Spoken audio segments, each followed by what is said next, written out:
ક્યાં રહેવાનું? Bus station પાસે પાણી પુરવઠા ઓફિસ નજીક. બરોબર. તમે આ ખામનાથ મહાદેવના મંદિરે કેટલા સમયથી દર્શન કરવા આવો છો? અમે અંદાજિત લગભગ 7 વર્ષ જેવો સમયથી 7 વર્ષ જેવા સમયથી આવો છો. પહેલા તો અમે કન્ટિન્યુ 11 વાગે 12 વાગે મંદિર બંધ હોય તોય પણ બહારથી દર્શન કરીને જતા. હવે તો આ સમયને સંજોગે પહોંચાતું નથી તો એ સોમવારે એમ ડેલી દર્શન કરવા આવી ગયા.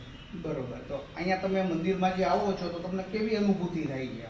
મંદિરમાં આવતા એકદમ શાંતિની અનુભૂતિ થાય છે અને આમ મન પ્રફુલ્લિત થઈ જાય. દર્શન દિવસમાં એકવાર દર્શન થઈ જાય ને મન પૂરો પ્રફુલ્લિત રહે. એટલે આ જે મહાદેવ છે એની ઉપર સંપૂર્ણ આસ્થા? સંપૂર્ણ આસ્થા. એની પાસે કોઈ ગમે તે અરજી કે કાંઈ આપો તો કાંઈ?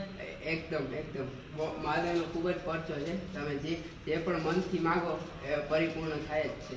તો આજે જે તમે દર્શન કરવા માટે આવ્યા દંડવત કરતા કરતા એ ક્યાંથી આવ્યા? એ અત્યારે તો અમે ગેટ પાસેથી આવ્યા ને ઘણી વખત અમે બસ સ્ટેન્ડ પાસે મારું ઘર છે ને ત્યાંથી પણ આવી દંડવત કરતા કરતા ખામનાથ મહાદેવ. અને આ એકદમ સંપૂર્ણ પ્રાચીન મંદિર છે અને જે નિયમ છે વાસ્તુશાસ્ત્રના એ પ્રમાણે પૂરું મંદિર બનેલું છે. વ્યવસ્થિત એની રચના થયેલી છે. અને આજે જે તમે આ દંડવત કરતા કરતા આવ્યા તો તમે કોઈ દાદા આગળ અરજી મૂકી હશે, તમારી અરજી મંજૂર થઈ, ઈચ્છા પૂર્ણ કરી દાદાએ, એના માટે આવ્યો છો, તમારી ઈચ્છા તમે જણાવી શકો? હા, મારા મમ્મીની તબિયત બરાબર ન હતી એના કારણે આ માનતા હતી, જેના કારણે મારા મમ્મીની એકદમ તબિયત રેડી ગઈ છે અને કોરોના વખતમાં બહુ કન્ડિશન ખરાબ હતી.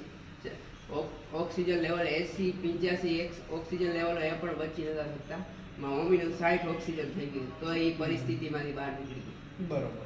એ માનતા જે તમારી અધૂરી હતી આજે તમે પૂર્ણ કરી. બોલો ખામનાથ મહાદેવ. મહાદેવ. મહાદેવ.